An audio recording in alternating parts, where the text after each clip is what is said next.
कोई और ना घुस पाए तो लंबे समय चलेगा। सस्टेनेबली ग्रोइंग यानी कि रेवेन्यू बढ़ते जाए, कैगर बोलते हैं, कंपाउंडेड एनुअल ग्रोथ रेट, बढ़ना चाहिए रेवेन्यू। एक आदमी मेरे पास आया थोड़े दिन पहले, 5 साल पहले मिले थे वो, एक ऐसे ही छोटी मुलाकात हुई उनसे। 5 साल पहले 15 करोड़ का रेवेन्यू था, 5 साल के बाद मिले अभी भी 15 करोड़। मैंने पूछा लीडरशिप फनल में क्यों नहीं आए? बोले बस रह गया आपका वीडियो देख। यही गलती कर रहा है आदमी, फ्रेमवर्क से इंप्लीमेंट नहीं कर रहा है। इस बार बोले कि मैं आऊंगा लीडरशिप फनल में। प्रॉब्लम ये है कि वो जो बंदा है वो जिस शहर में रहता है ना, वहां पे कुकीज बिस्किट बनाता है, वहीं 4-5 आउटलेट तक कुकीज बिस्किट बेचे जा रहा है भाई, बेचे जा रहा है, वही 4-5 आउटलेट में बेच रहा है।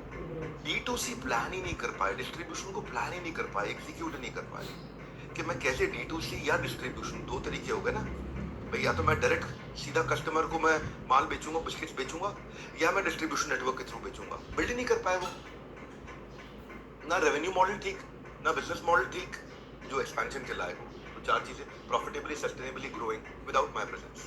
आपके बिजनेस को एलिवेट करने में ये जो आइडिया टू आईपीओ है, इसमें बिजनेस को जो लिस्टिंग की लीग है ना, अब आप लिस्ट करो या ना करो, आईपीओ पे जाओ या ना जाओ, लेकिन उसके लिए अगर आप तैयार हो जाते हो तो वो धंधा है, उसमें धंधा है। अगर आप प्रिपेयर हो गए, अगर आपको कोई भी इन्वेस्टर आपके पीछे भागने लग जाता है।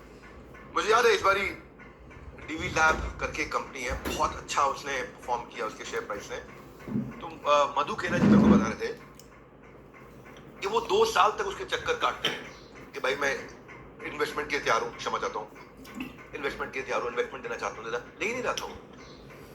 इतना बढ़िया बिजनेस मॉडल था उसका, इतना बढ़िया बिजनेस मॉडल। जब आपका बिजनेस मॉडल ठीक हो जाता है ना, तो सब पीछे भागते होंगे, बैंकर आपके पीछे भागता है, दोनों, इन्वेस्टमेंट बैंकर भी और जो साधारण बैंक होता है या एनबीएफसी होता है लोन देने वाला भी, इक्विटी फाइनेंसिंग भी, डेट फाइनेंसिंग भी। इक्विटी क्या हो गई? जब आपने अपनी हिस्सेदारी दे दी, भाई मैं आपको 5% हिस्सेदारी दे रहा हूं, इसके बदले आपको 10 करोड़ रुपए दे रहा हूं, जैसे आप शार्क टैंक में देख चुके हो।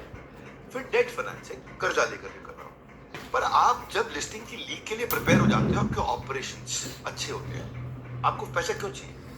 आपको ऑपरेशन अच्छे करने, उसके लिए आपको वर्कफोर्स अच्छी लेकर के आनी है। मैं खुद ही काम करे जा रहा हूं, मैं को अच्छी वर्कफोर्स लेकर के आनी है, बढ़िया वो लीडरशिप लेकर के आनी है जो हमारी इंडस्ट्री के टॉप आदमी के पास थी। मुझे अपने आप को मार्केट करना है राइट तरीके से। मार्केट करने के भी तरीके होते हैं। लोग क्या है, सब जगह मार्केटिंग कर रहे हैं। पॉइंट ऑफ सेल पे मार्केट करना चाहिए, जहां एग्जैक्ट पॉइंट ऑफ सेल है, जहां मेरा एग्जैक्ट कस्टमर बैठा है, वहां मार्केटिंग करना है। मेरे को कई बार रिसर्च एंड डेवलपमेंट के लिए समय नहीं मिलता है। एक स्पेसिफिक टीम बनानी है जो देखे इस समय ग्लोबल मार्केट्स में क्या हो रहा है। जैसे मैं खुद करता हूं कि कभी कभार मैं आधा दिन महीने का निकाल के रखता हूं खाली ये चेक करने के लिए कि हमारी इंडस्ट्री में इस समय यूएस में क्या हो रहा है, यूरोप में क्या हो रहा है, चाइना में क्या हो रहा है, जापान में क्या हो रहा है, जर्मनी में क्या हो रहा है, इसराइल में क्या हो रहा है, मिडिल ईस्ट में क्या हो रहा है। हमारी इंडस्ट्री के अंदर रिसर्च एंड डेवलपमेंट क्या बेस्ट कर रहे हैं। क्योंकि मैं अभी इस प्रोडक्ट को लेकर के आया ना, आइडिया टू आईपीओ, तो मेरे पीछे पीछे छोट कई ट्रेनर थे, वो भी आ गए। उनको भी आदत है भाई, जो डॉक्टर विवेक बिंद्रा करे भाई कॉपी कर लो, बस वही कॉपी कर लो। पर हम क्या 10, 15, 20, 25 कदम आगे रहते हैं, और जब आगे रहते हैं वही हम सिखाते भी, वही सिखाते भी। आप जैसे अगर आपके पास में अगर पैसा सही कॉस्ट पे आता है, यानी कि बहुत लिमिटेड अमाउंट शेयर अपनी डाइल्यूट करके आता है।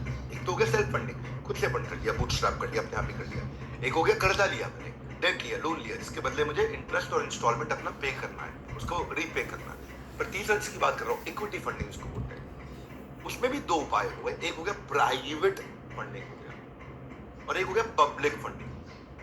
बहुत छोटा छोटा शेयर बहुत सारे लोगों में बांट दिया, जो धीरू भाई ने 1978 79। आज हम बात कर रहे हैं, आज आसान है। आज बस मुद्दा यह है कि कितना अच्छा परफॉर्म आप करा सकते हो, किसके साथ पार्टनर बिल्कुल करा सकते हो। तो आज उतना मुश्किल नहीं है, आज तो बहुत तेज ग्रो किया है। आज आप देखोगे कि जैसे आईपीओ पे आप जाते हो तो फायदे क्या है आपको पता होना चाहिए। पहले आईपीओ रेडी हो जाए या आईपीओ लेकर के आए, दोनों चीजों में फायदे क्या है।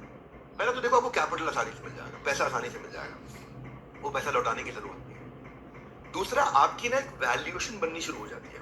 आज आप अपने मन से कुछ भी बोल लो, मैं कितने करोड़ की कंपनी हूं, मैं 10 करोड़ की कंपनी हूं, मैं 100 करोड़ की कंपनी हूं, 500 करोड़, नहीं, मार्केट आपको वैल्यूएशन देना शुरू कर देता है। तो लोग पहचानने लग जाते हैं, आपके बारे में बातचीत होनी शुरू हो जाती है, आपकी क्रेडिबिलिटी आ जाती है। न्यूज चैनल फ्री में आपके बारे में, आज आपको पैसा देना पड़ेगा पीआर के लिए, अखबार को, न्यूज चैनल को। उस समय क्रेडिबिलिटी इतनी बढ़ जाती है कि इतना ब्रांड रिकॉग्नाइज होने लग जाता है, इतना मार्केट एक्सपोजर होता है कि न्यूज चैनल खुद ही बात कर रहे हैं शेयर मार्केट के लोग खुद ही बात कर रहे हैं, अखबारों में अपने आप ही छापा जा रहा है आपके बारे में। तो ये, क्योंकि ये कर्जा नहीं है, वापस नहीं करना है, और एक अच्छा पैसा है जो आपको आगे चल के, जब आप उस पैसे का इस्तेमाल करके ग्रोथ लेकर के आते हो, लोग आपको देख रहे होते हैं, ऑब्जर्व कर रहे होते हैं, आपके पास पैसा है, आप ग्रोथ लेकर के आए। अब कई लोग आएंगे, बोलेंगे भाई आपने बहुत मेहनत करी कई सालों में, अब एक काम करो, मेरे को ये कंपनी 500 करोड़ की बेच दो। अगर उसकी गरज होगी और आपको भी समझ में आ रहा है, तो हो सकता है कि आप बोलो नहीं मैं 800 करोड़ में बेचूंगा, 1000 करोड़ में बेचूंगा कंपनी, वह नेगोशिएशन हो जाएगा। 900 करोड़ में आपने कंपनी बेची, लेकिन ये सारा क्यों हुआ? क्योंकि आप आईपीओ के लिए तैयार हो पाए। लोग आएंगे आपके पास में, पूछेंगे क्या मैं आपकी कंपनी 2000 करोड़ में खरीद सकता हूँ, 1500 करोड़ में खरीद सकता हूँ? क्योंकि बड़े प्लेयर्स हैं, उनको आपके जैसे ऑर्गेनाइजेशन की जरूरत पड़ती है ताकि वो एक्सपैंड कर सके, अपना जोग्राफिकल या प्रोडक्ट एक्सपेंशन लेकर के आ सके। अगला एक बड़ा काम का फायदा होता है जो मैं भी उठाने वाला हूं, जब हम भी अपना आईपीओ लेके आएंगे। हम क्षमा चाहता हूं, मुझे अटक रहा था यहाँ पे। हम कुछ कंपनी को, आप क्षमा चाहता हूं, अपने एम्प्लॉइज को जो ईसॉप दे रहे हैं, एम्प्लॉय स्टॉक ऑप्शन, यानी कि शेयर जो उनको बांट रहे हैं अपने एम्प्लॉइज को, अपने लीडर्स को। जब कंपनी लिस्ट होती है, आईपीओ में जाती है, तो उसको भी बड़ी वैल्यू मिलती है, तो एम्प्लॉय छोड़ के नहीं जाता। समझ में आता है यार ये कंपनी लगातार ग्रो कर रही है, भाई अपने को फायदा होने वाला है ना? एम्प्लॉइज को भी फायदा होगा, एम्प्लॉय भी एंटरप्रेन्योर की तरह काम करता है आपके साथ, पार्टनर की तरह काम करता है आपके साथ में। और एक कस्टमर का भी कॉन्फिडेंस बढ़ने लग जाता है, एक ट्रस्ट बिल्ड होना शुरू हो जाता है। आप जब कस्टमर का भी कॉन्फिडेंस आ रहा, सब आ रहा, आपको स्ट्रेटेजिक इन्वेस्टर, जो मैंने आपको बताया, यानी कि एंकर इन्वेस्टर शुरू से ही आपको देखता है कि आप प्रिपेयर्ड हो, तो आपके साथ आना चाहता है। अच्छा, मान लो आपको कंपनी नहीं भी बेचनी है, तो मर्जर्स एंड एक्विजिशन तब ज्यादा होते हैं जिस समय आप मेन बोर्ड पे या एसएमई बोर्ड पे दिखाई देने लग जाते हो। तो मर्जर्स एंड एक्विजिशन होते हैं। मर्जर्स एंड एक्विजिशन का फायदा क्या है? आप राइट स्ट्रैटेजी के साथ किसी के साथ पार्टनर कर सकते हो। अब कई लोग बोलते हैं यार आईपीओ के स्टेजेस क्या है? देखो, सबसे अच्छी चीज है, एक ही स्टेज है, वो है बिजनेस ठीक चलना चाहिए। बिजनेस जब ठीक होगा, फंडामेंटल ठीक होंगे, आईपीओ की बाकी सारी स्टेजेस आसान होती हैं कि भाई आप मर्चेंट बैंकर लेकर के आते हैं, ड्यू डिलिजेंस करते हैं, आपका एक ड्राफ्ट प्रोस्पेक्टस बनता है, उसके बाद सेबी से या एक्सचेंज बोर्ड से अगर एसएबी पे जा रहे हैं तो अप्रूवल लिया जाता है, फिर आप बाजार में आपकी मार्केटिंग होती है कि भाई इसका आईपीओ आ रहा है। फिर पहले क्या था, ड्राफ्ट प्रोस्पेक्टस था, अब फाइनल प्रोस्पेक्टस आ जाता है, उसके बाद आप लॉन्च एग्जीक्यूशन करते हो, फिर मार्केट मेकिंग होती है, और पोस्ट इशू जितने कंप्लायंस से कंप्लीट किए जाते हैं। तो कई कंपनी जैसी रही पिछले कुछ सालों में। एक आदित्य विजन नाम की कंपनी थी, वो उसका गेम बहुत बड़ा टर्न हुआ, बिहार की छोटी सी कंपनी, बहुत बड़ा टर्न हुआ, एसएमई आईपीओ से हुआ था उसका। तो ये ऐसा है जैसे ऋतिक रोशन की एक मूवी आई थी ना, कहूं ना प्यार है, इसके लिए भी वैसा ही हो गया ये। और उसके बाद फंडिंग तो होती गई, ब्रांडिंग तो होती गई, एक्सपेंशन तो होता चला गया। तो ये एक डेस्टिनेशन नहीं है, ये एक एनेबलर है, छोटे व्यापारियों को आत्मनिर्भर बनाता है ताकि बिजनेस के मैदान में खुल के खेल सके, profitably, sustainably growing without my presence. आपको ना, आप एक रेस्टोरेंट चलाते हो और आप चाहते हो कि मैं फास्ट डिलीवरी कर सकूं, मेरे ऑपरेशंस कैसे एक्सपैंड करूं, तो ऑपरेशंस के अंदर सबसे अच्छी कंपनी कौन सी है? डोमिनोज का ऑपरेशन हेड आपको लेके आना है, आप उसके साथ इंटरव्यू कर रहे हो, बातचीत कर रहे हो, लेकिन आपका कॉन्फिडेंस नहीं है यार, इसको मैं हायर नहीं कर पाऊंगा, मेरे पास इतना पैसा नहीं है। तो अच्छे लोग क्या, लेकिन कुछ लोग हैं, देखो बिजनेसमैन भी ना दो तरीके के मान लो। एक ऐसे तरीके का मान लो कि जो कहता है जो चल रहा है भाई ठीक है, दाल रोटी आ रही है सब ठीक है, जितना मिल रहा है सब ठीक है, साथ थोड़ी लेके जाना है, एक दिन तो यहीं रह जाना सब कुछ, थोड़ा है, थोड़े की जरूरत है। तो एक ये कैटेगरी के बिजनेसमैन होते हैं। एक दूसरी कैटेगरी के होते हैं, भाई यहाँ तक आया हूँ, यहाँ रुकने के लिए नहीं, मुझे और आगे जाना है, एंटरप्रेन्योर नहीं एम्परर बनना है, मार्केट में हमारा नाम नहीं, हमारे नाम से मार्केट चलनी चाहिए। एक इस कैटेगरी के है, और यही असली कैटेगरी जो मेरे को भी पसंद है, जो कि हंग्री भी है और एग्रेसिव भी है, जिसको भूख भी लगी है और जिसको जान भी लगानी है। अब हंग्री अग्रेसिव, इसको ऐसा बोल देते हैं हंग्रेसिव। हंग्रेसिव समझ लो, एक नया टर्म ही कॉइन हो गया करके, हंग्रेसिव, हंग्री एंड एग्रेसिव। हंग्री और एग्रेसिव लोगों के लिए मैं 2 अक्टूबर लेके आया हूँ। मैं थोड़ा बेचने के लिए नहीं आया आपको, मैं खाली इन्फॉर्म करने के लिए आया हूँ कि इवेंट ये फ्री जैसा ही है, लेकिन लोग पैसे देने को तैयार है। सिल्वर सीट खत्म हो चुकी है ना, क्योंकि लोगों को वैल्यू मिल रही है। सिल्वर सीट खत्म हुए मेरे ख्याल से 3 दिन हो चुके हैं, क्योंकि रिस्क जीरो है, आपका पैसा लग नहीं रहा है, रिटर्न बहुत बड़ा है, एक्सपेंस नहीं है, एक्सपेंशन है। क्योंकि इसमें हमने चैलेंज ये है कि हमने सब लोगों को इनवाइट ही नहीं किया है। अगर आपका बिजनेस 50 लाख 1 करोड़ तक भी नहीं पहुंच पाया तो आपको फिर आने का फायदा नहीं होगा, क्योंकि मैं जो टर्म्स यूज करूंगा, हम जो चीजें सिखाएंगे वो अभी आपको नहीं आएंगी समझ में। आज एक बड़ी न्यूज भी देना चाहता था, बहुत बड़ी न्यूज देना चाहता था। वो बड़ी न्यूज क्या है?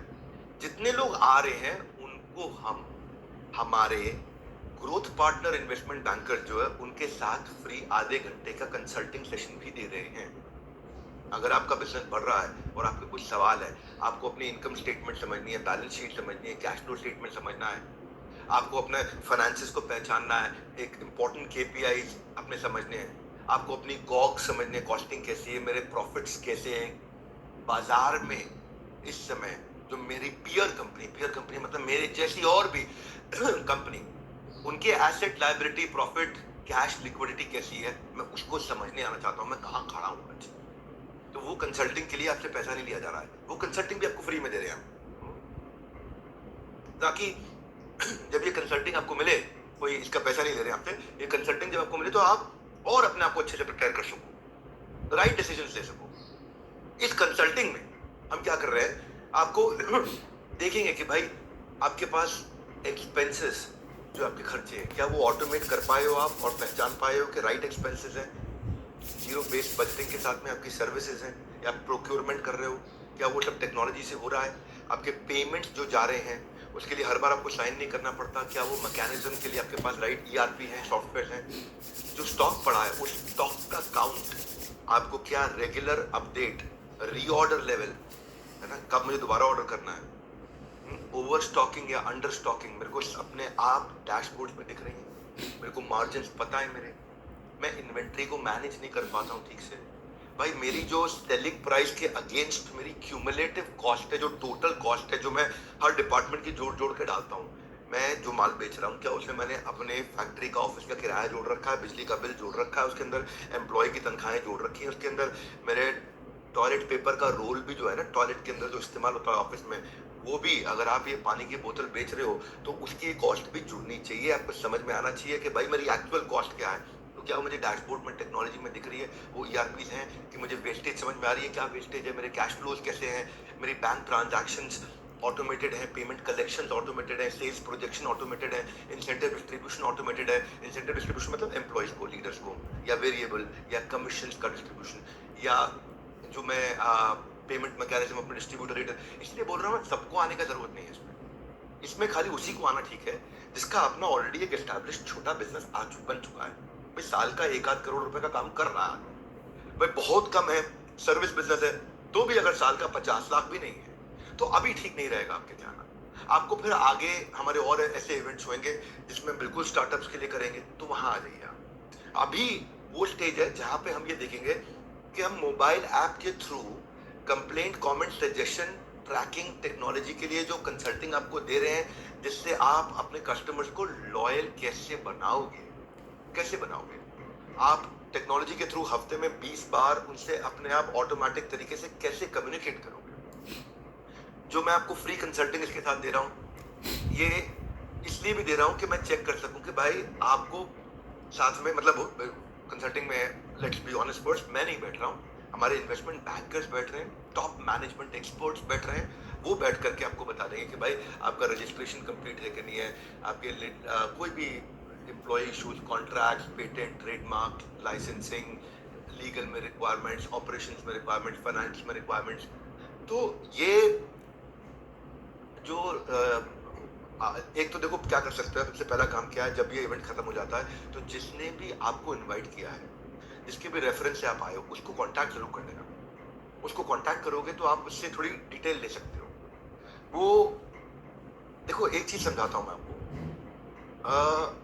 आज अगर मैं पीछे के 5 साल देख रहा हूं ना, एक भी आईपीओ पिछले के 5 साल में तो ऐसा नहीं गया है एसएमई आईपीओ जो अंडर सब्सक्राइब हुआ हो या फेल हुआ हो, क्योंकि इस समय मार्केट इस समय केवल थ्योरी नहीं, रियल स्टोरीज को ढूंढ रही है, और छोटा व्यापारी के पास बहुत सारे रियल स्टोरीज है।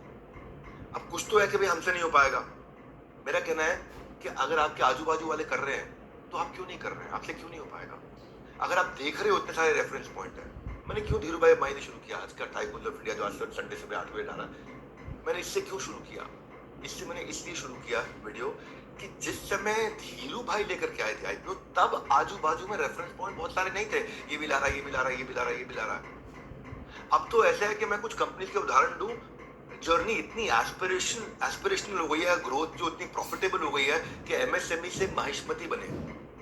हाँ, ये क्या कैसे एसएमई आईपीओ ने काम किया। मैं एक बीईडब्ल्यू इंजीनियरिंग लिमिटेड कंपनी है, ये महाराष्ट्र में मुंबई के बाहर एक जगह ठाणे, वहां बेस्ड फार्मास्यूटिकल कंपनी में काम आने वाले फिल्टर ड्रायर, मतलब उसको डिजाइन और मैन्युफैक्चर करते थे फिल्टर ड्रायर।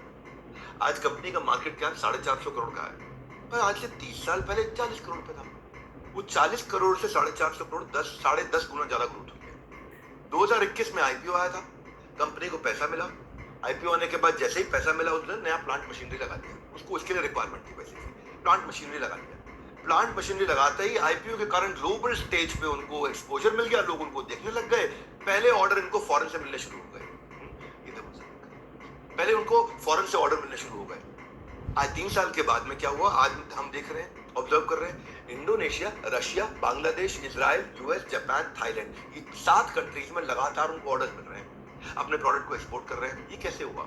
2021 में जो 127 रुपए पे ट्रेड कर रहा था, आज 2024 में 1400 रुपए पे ट्रेड कर रहा है, 1390 रुपए पे लगभग ट्रेड कर रहा है। 127 से 10 गुना हो गया 1270, ये 10 गुना से भी ज्यादा ग्रो कर गया शेयर प्राइस। क्यों? क्योंकि पैसा मिला, उसको राइट जगह इन्वेस्ट किया उन्होंने, प्लांट और मशीनरी लगा दी। एक और कंपनी बताता हूं आपको, आरबीएम इंफ्राकॉन, ये 2013 में बनी थी, धीमे चल रही थी। Oil and gas, cement, fertiliser, coal वगैरह जो उनमें इक्विपमेंट्स इस्तेमाल होते हैं, उसका ऑपरेशन मेंटेनेंस करते, बनाते नहीं, उसकी मेंटेनेंस वगैरह करते। छोटी कंपनी थी, ठीक ठाक काम कर रहे थे, 10 साल तक काम करते रहे। 10 साल काम करने के बाद ये कंपनी 50 करोड़ की वैल्यूएशन पे आई और 2 करोड़ रुपए का प्रॉफिट था। यानी कि 50 करोड़ की कंपनी 10 साल हो गया, 2 करोड़ का मार्जिन, छोटा मार्जिन है। पर अभी पिछले साल जनवरी में ही आईपीओ लेकर के आया, एसएमई आईपीओ पिछले साल 2024 चल रहा है, ये 2023 में आईपीओ लेकर के आया।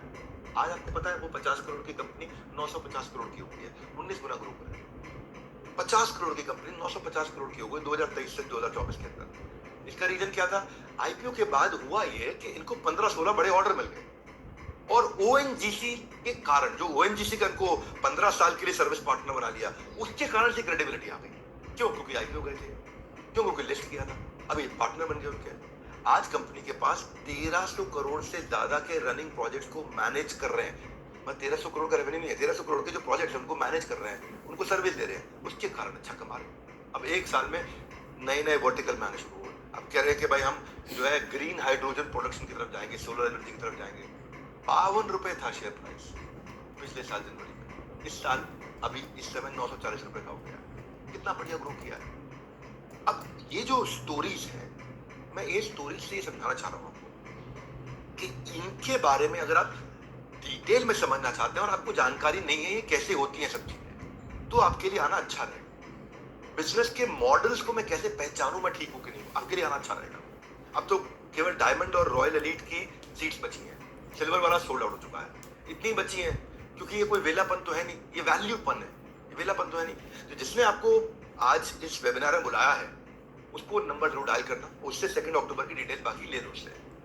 देखो आप ओवरऑल सीखोगे क्या, आप ऑपरेशंस कैसे ठीक करते हो, फाइनेंशियल कैसे ठीक करते हो, टेक्नोलॉजी कैसे ठीक करते हो, लीगली कैसे ठीक होते हो। ये 4 चीजें ठीक हो गई तो आप ग्रोथ एक्सपेंशन के लिए रेडी हो। मोटा मोटा समझा रहा हूं। तो यहाँ पे एक रिपोर्ट कार्ड बन जाएगा आपका, जब आप कंसल्टिंग लेते हो हमसे आप समझ में आ जाएगा कि आप सस्टेनेबली ग्रो कर पा रहे नहीं कर पा रहे। रिस्क नहीं है ना इसमें कोई भी आपका, क्योंकि इवेंट तो फ्री है। तो आप क्या कर सकते हो, डायमंड और रॉयल एलीट, रॉयल डायमंड या रॉयल एलीट इसका नाम है, ये बचा है।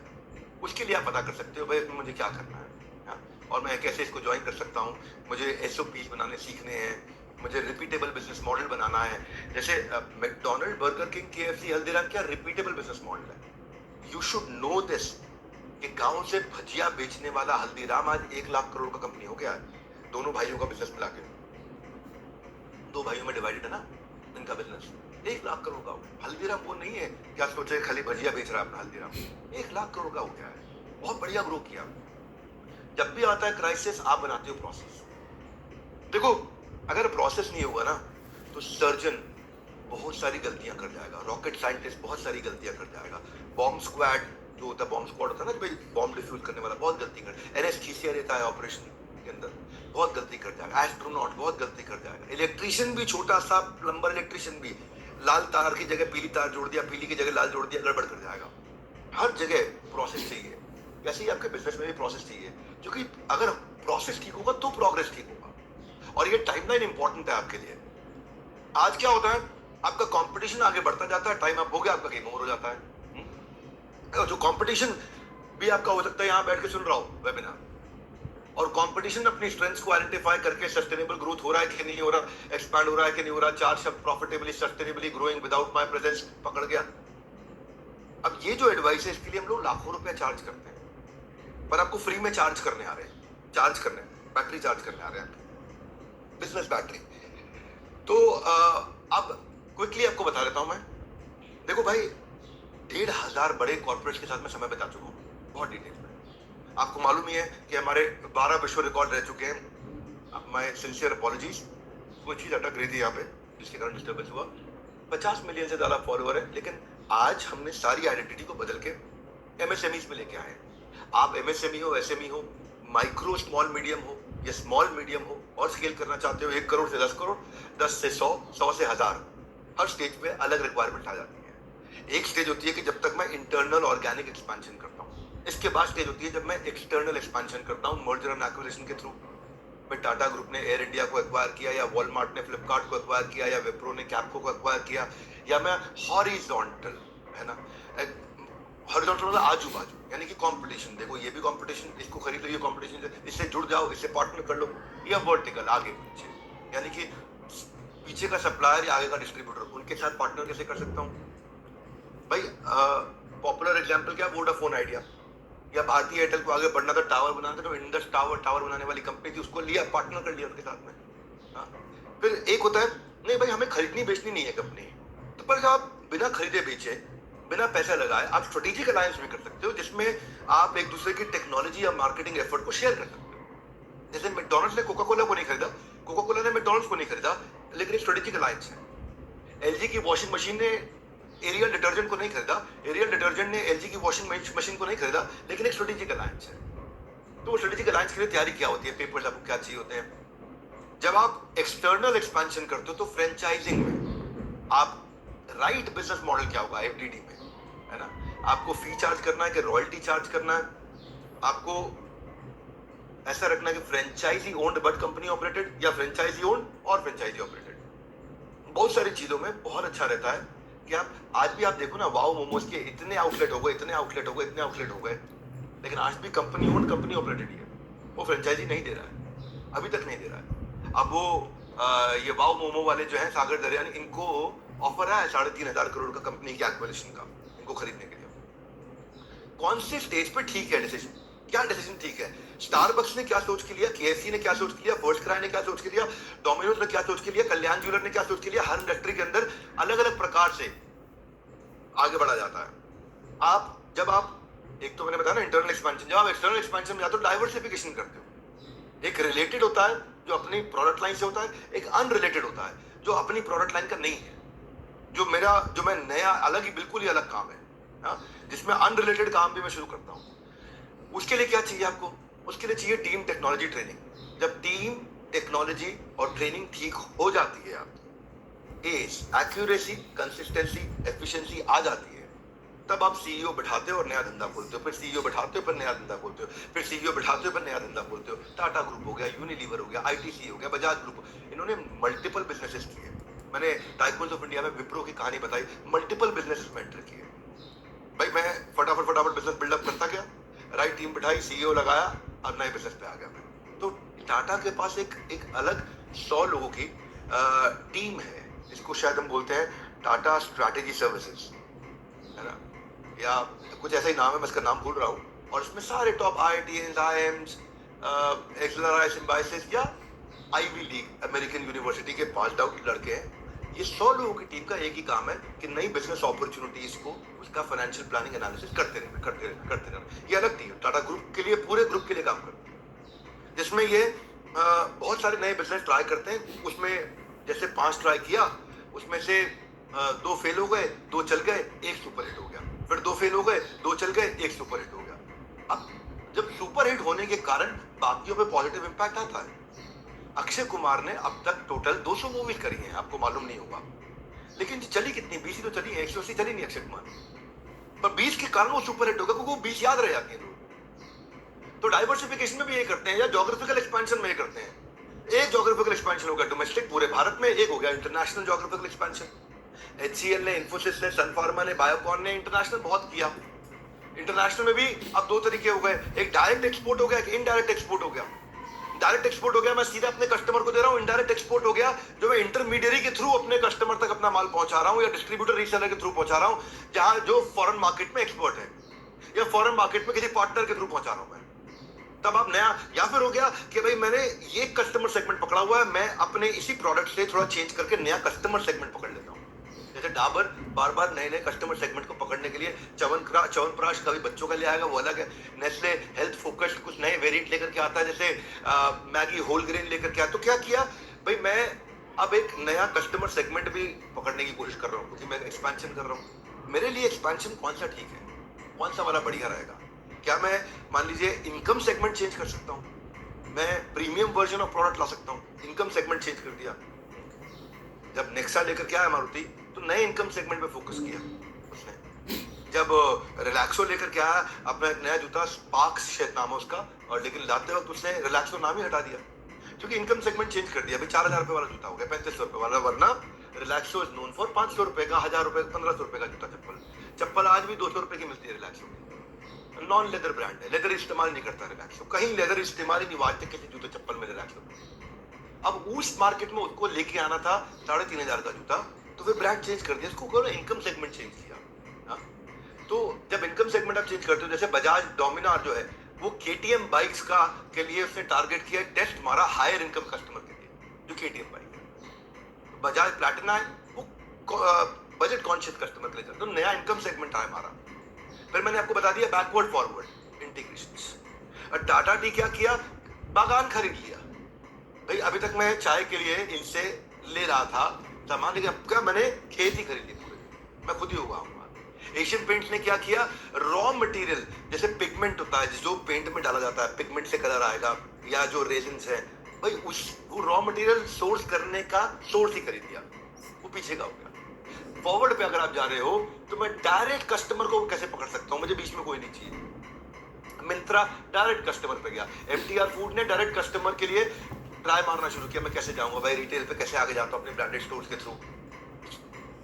या फिर मैं जब और एक्सपैंड करने जाता हूं, मैं टेक्नोलॉजी कौन सी छोटी कंपनी टेक्नोलॉजी की खरीद सकता हूं, छोटी कंपनी ले लूं राइट प्राइस पे, जो मेरी कंपनी को आकर के पूरा टेक ऑटोमेट कर दे। एलएनटी टेक्नोलॉजी ने माइंड ट्री कंपनी को एक्वायर किया था, बड़ा पॉपुलर ये उनका एक्विजिशन रहा है अपने टाइम पे। एसबीआई ने जब अपने बैंक्स को गांव गांव तक ऑटोमेट करना था, तो योनो नाम का प्लेटफॉर्म उसने एक्वायर कर दिया था एसबीआई ने।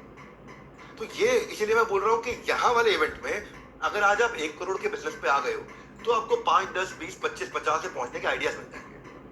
वो कोर ऑब्जेक्टिव मेरा यही है कि मैं आपको वो आइडियाज दे सकूं, वो तैयारी करा सकूं। इसीलिए हमने इसका एक बेंचमार्क रखा है। इसीलिए बेंचमार्क रखा है भाई, आप पूछोगे रॉयल डायमंड क्या चीज है, ये रॉयल डायमंड में वीआईपी एंट्री है, प्राइवेट लाउंज है। अब कोई कहता है कि नहीं मेरे को भाई मैं इतना बड़ा बिजनेसमैन, मैं पीछे भीड़ में बैठने में कंफर्ट आता ही नहीं है, मुझको सोफे पे बैठना है, मुझे आगे ही बैठना है, तो उनके लिए हमने एक सुविधा कर दी है। उनके लिए हमने प्राइवेट लाउंज की सुविधा कर दी है, वीआईपी एंट्री की सुविधा कर दी है। उनके लिए हमने डिनर भी रखा है, मेरे साथ विवेक ओबरॉय जी के साथ, या और भी कुछ लोग रहेंगे, हमारे गेस्ट रहेंगे, उसी 5 स्टार होटल में आराम से रात को आप डिनर भी करके जाएंगे, फोटोग्राफ लेंगे, ग्रुप फोटोग्राफ लेंगे। तो ये 3 कैटेगरी है, सिल्वर है, डायमंड है, रॉयल एलीट है। तो रॉयल एलीट है, उसमें सोफे पे बैठते हो हम आराम से, पूरा दिन सुबह से शाम तक चलता है इवेंट, सोफे पे कंफर्टेबली बैठे। कुछ लोग को रहता कि नहीं भाई मुझे नहीं बैठना भीड़ में, मुझे आगे ही बैठना, तो वो भी बहुत ज्यादा महंगी नहीं है टिकट, वो भी हमने अपने नॉर्मल इवेंट्स के मुकाबले बहुत सस्ती रखी है। तो सब कहते हैं ना कि शुभ काम में देरी कैसी, मैं कह रहा हूं यहाँ पे शुभ काम नहीं है, यहाँ पे शुभ भी है, लाभ भी है। तो शुभ और लाभ हो तो अपनी चर्चा में देरी नहीं करनी चाहिए, आपको जरूरत नहीं है इसकी।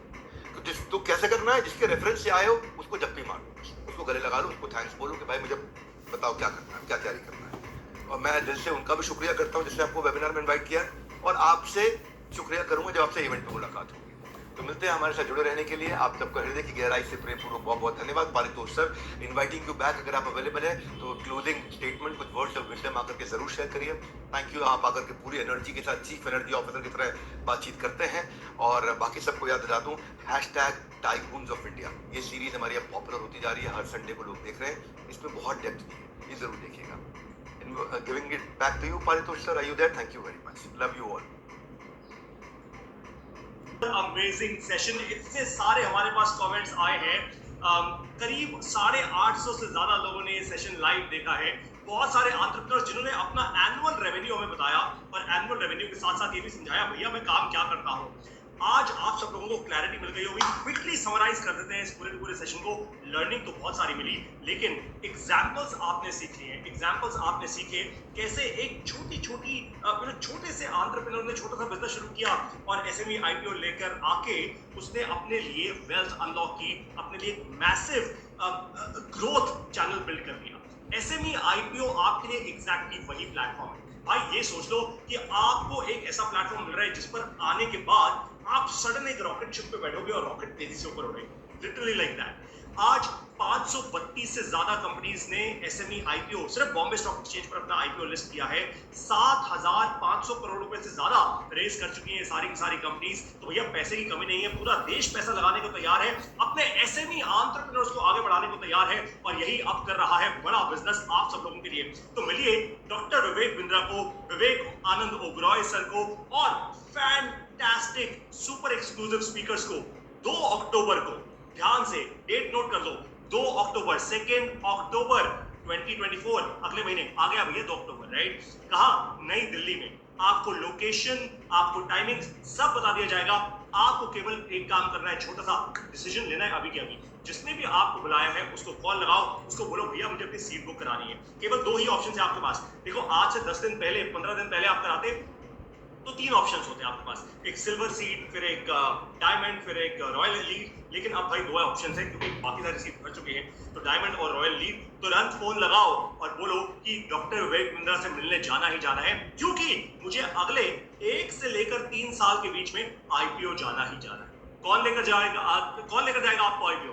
बड़ा बिजनेस की टीम लेकर जाएगी आपको आईपीओ। और विवेक सर ने एक बहुत इनक्रेडिबल अपॉर्चुनिटी आपको दी है। भाई देखो, इन्वेस्टमेंट बैंकर वो लोग होते हैं जो सालों लगा देते हैं सिर्फ कंपनीज में मर्जर्स एक्विजिशंस करने के लिए, फंड रेज करने के लिए, उनको आईपीओ लेकर जाने के लिए। ये इन्वेस्टमेंट बैंकर अगर आप हायर करोगे ना अपने बिजनेस में, एक कंसल्टेंट हायर करके देख लो, वो महीने का कुछ नहीं तो कम से कम, बिल्कुल बेयर मिनिमम बता रहा हूं आपको, कम से कम 2 से 3 लाख रुपए चार्ज करेगा आने जाने के सिर्फ, कि भैया मेरी बुद्धि इतनी है, मेरे पास वो इंपॉर्टेंट इंफॉर्मेशन है आपके लिए। लेकिन आपको क्या करना है? आपको इंश्योर करना है कि आप बड़ा बिजनेस के पास आओ, ताकि बड़ा बिजनेस ने जो मर्चेंट बैंकर्स हायर किए हुए हैं 75 लाख रुपए से 1.5 करोड़ रुपए की सैलरीज पे, उन सभी इन्वेस्टमेंट बैंकर से आपको समय मिल सके। आप अपनी बिजनेस की प्रॉब्लम्स को पूछ पाओ, अपने सवाल रख पाओ, अपने दिल के डर रख पाओ उनके सामने। वो एक एक करके आपके सवालों को एड्रेस भी करेंगे और इंश्योर करेंगे कि बहुत तेजी से आपके वो डर दूर हो जाए, आप बड़ा बिजनेस के साथ आइडिया टू आईपीओ तेजी से आगे जाए। तो अब कॉल टू एक्शन आप सब लोगों के लिए बहुत साफ है।